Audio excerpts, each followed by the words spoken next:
Hello everyone and welcome back to another video. Today I am going to be speaking about the 2023 Republican Party debates. That is the primary debates, in which will take place in just less than a month, the first, and then there will be several others within the next coming months.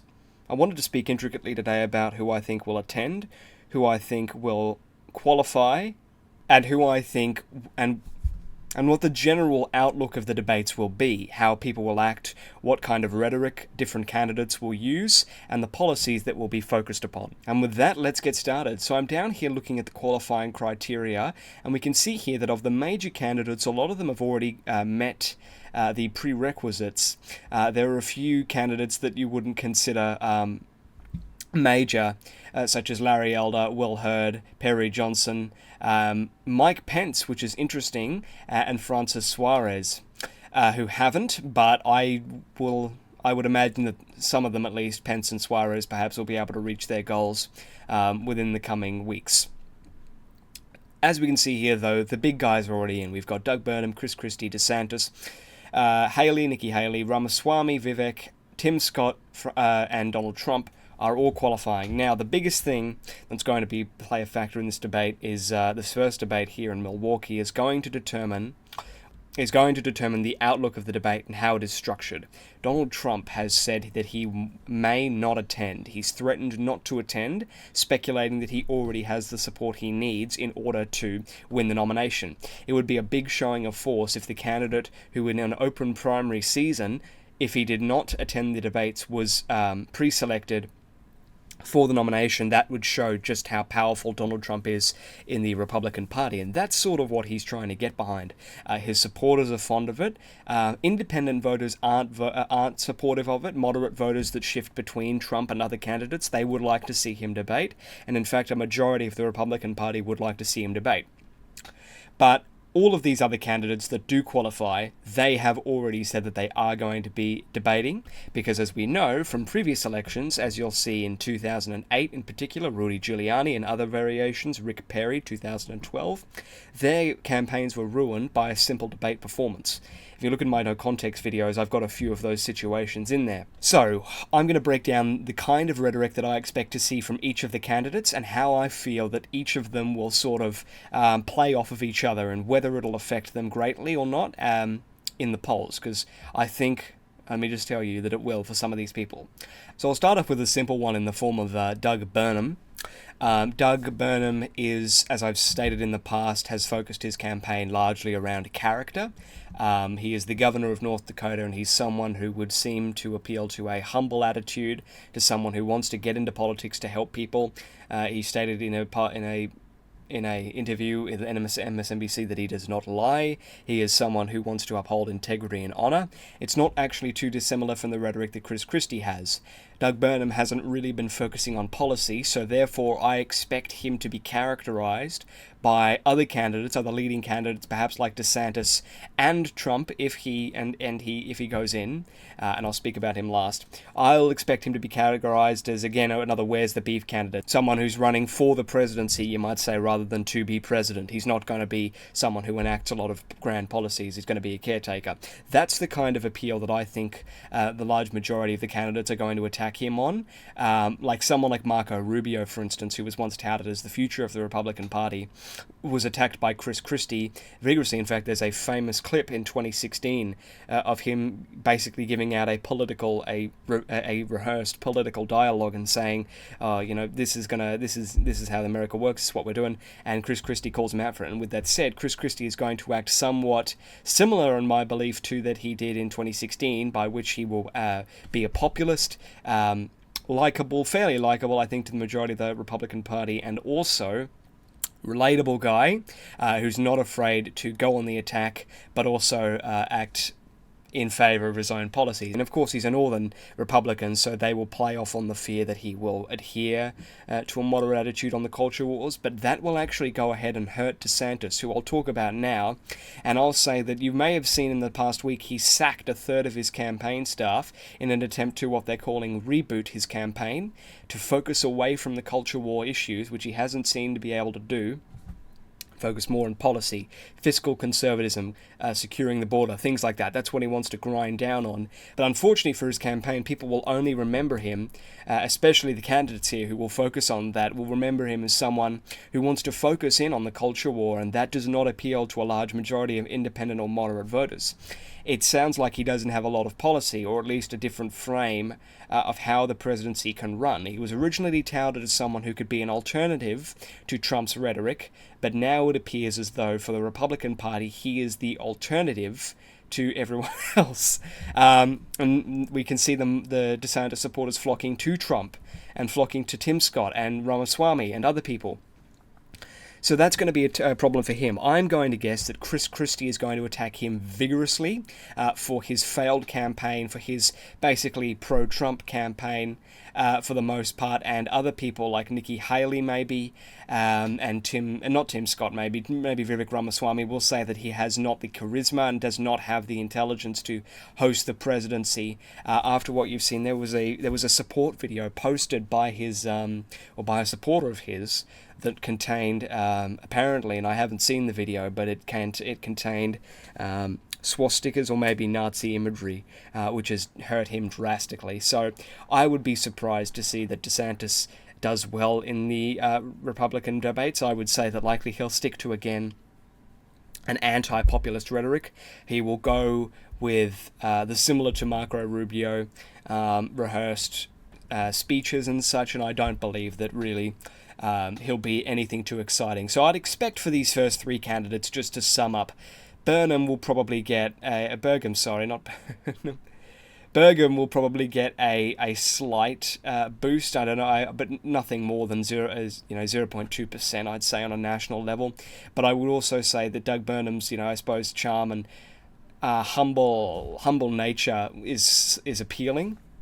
But it can also be a problem because, as you can see, if you go back and watch that interview, he's not someone with a lot of fight in him. He's someone who really kind of sat back and smiled while the MSNBC interviewer, I can't remember his name at the moment, but he went off really at him.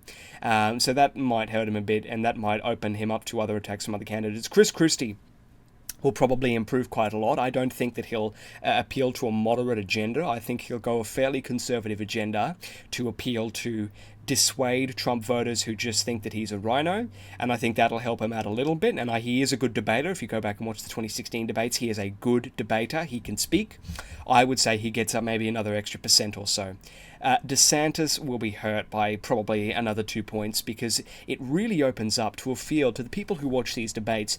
People don't know who Doug Burgum is. People don't know who, even people like Nikki Haley or Tim Scott, they don't know who they are. But when they're opened up to them, they will be supportive of them, and they'll see them and go, oh, didn't know who this person is. They will then support them in a lot of cases, if they appeal to the rhetoric, which they do, which I will now get onto with Nikki Haley, and say that I think she will perform, I won't say poorly, but I just don't think it'll be anything too significant. I don't know that her polling will change, or position in the primary will change anything too drastic.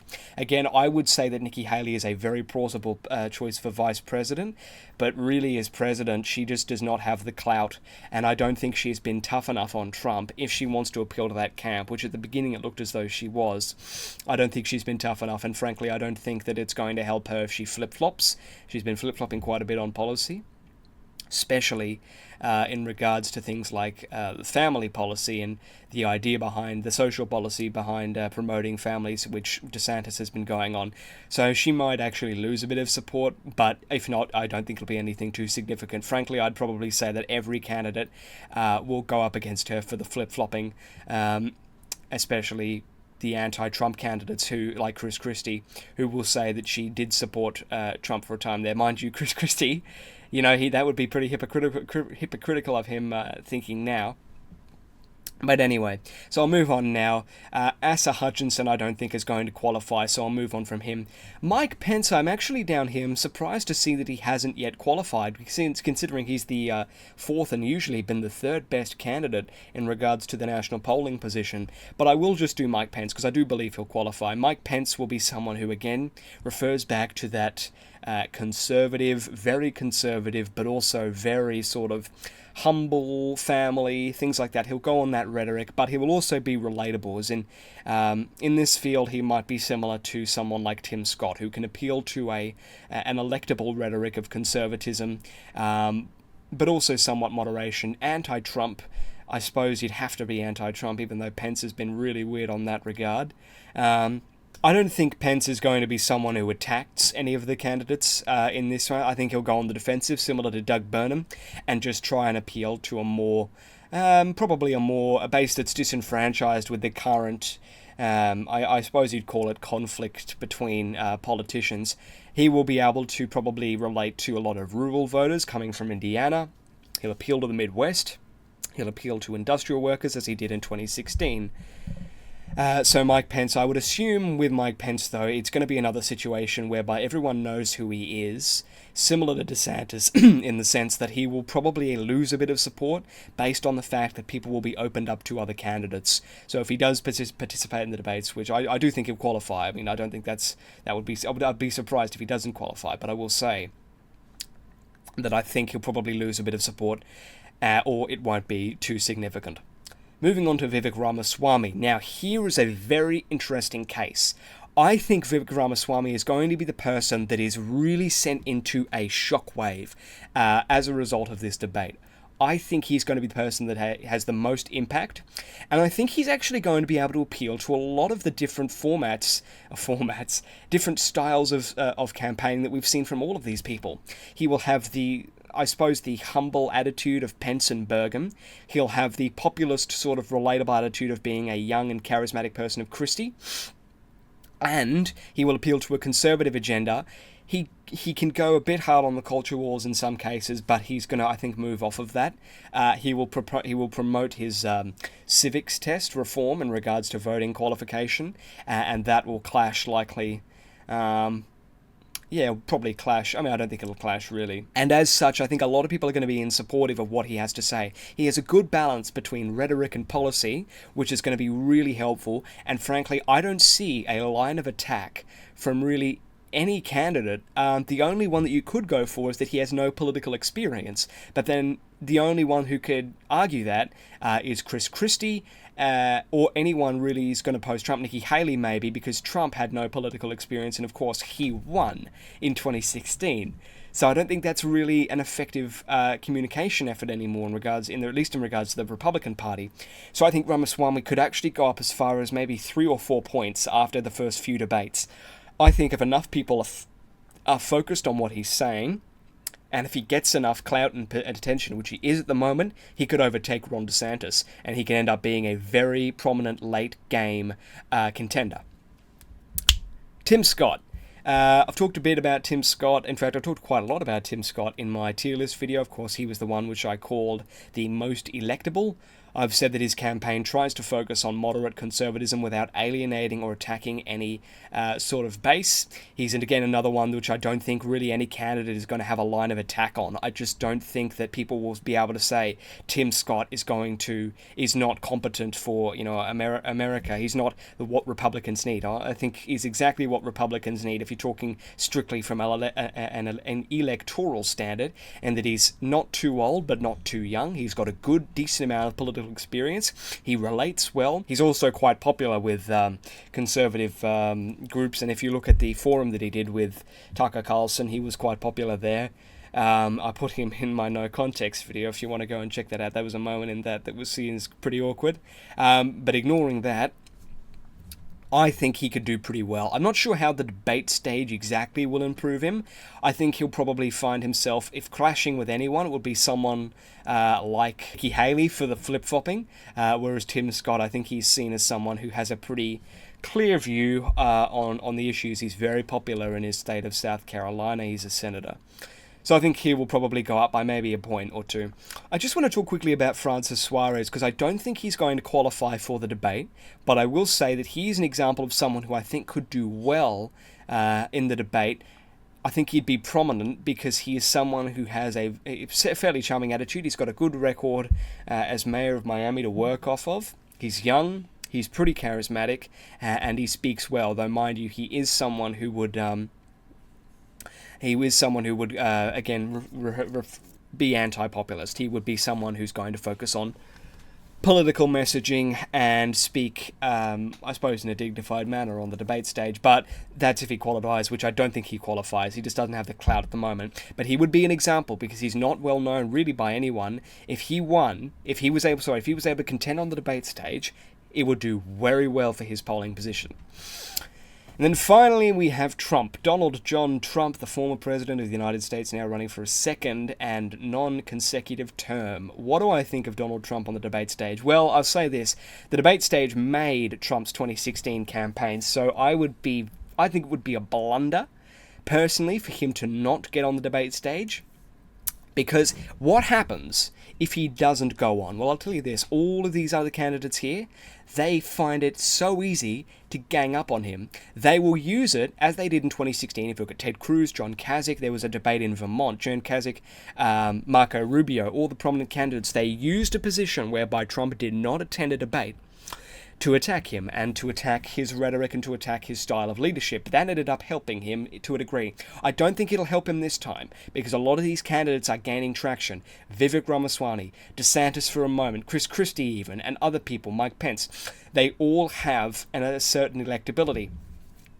Trump he's no longer an outsider. He cannot campaign on that rhetoric. So I do think he needs to go to the debate stage, but I do understand his concern for the fact that he will be ganged up on and targeted by Christie, Nikki Haley perhaps, and other candidates by being on the debate stage, and he will have to contend with them. With that said, though, as I mentioned, the debate stage helped Trump in 2016, and I think it could help him here again. He is charismatic, and considering that he's so old, he is a good speaker, and I think that he still will be able to capture the minds and confidence of a lot of Republican voters. So with that, I think that Trump will do well in the 2024 debate, but it remains to be seen. It's going to be hosted by Fox News in Fursiv Forum. I believe that's where the convention's going to be held as well. I know it's in Milwaukee. But that's it. So I'm going to be very excited for that debate. I hope you all are too. Go ahead and watch it because you can find out a lot of information, even just by looking at the candidates, even if you don't listen to what they say. You look at their posture, you look at the way they speak, you can find out so much information. It's why they say you can find out so much information about someone by looking at the color of their shoes or looking at what kind of shoes they wear. It's similar here, it's the same here. Once the debate happens, I'm going to do a wrap-up video and I'm going to sum up, after I've watched it, basically what happened. I'll talk about the accuracies and inaccuracies of this video and whether it was strong or not. And I'll talk about how I think it will affect their candidates. So that's August 23rd. I'm very excited for it. Thank you guys for watching, and I'll see you in the next one.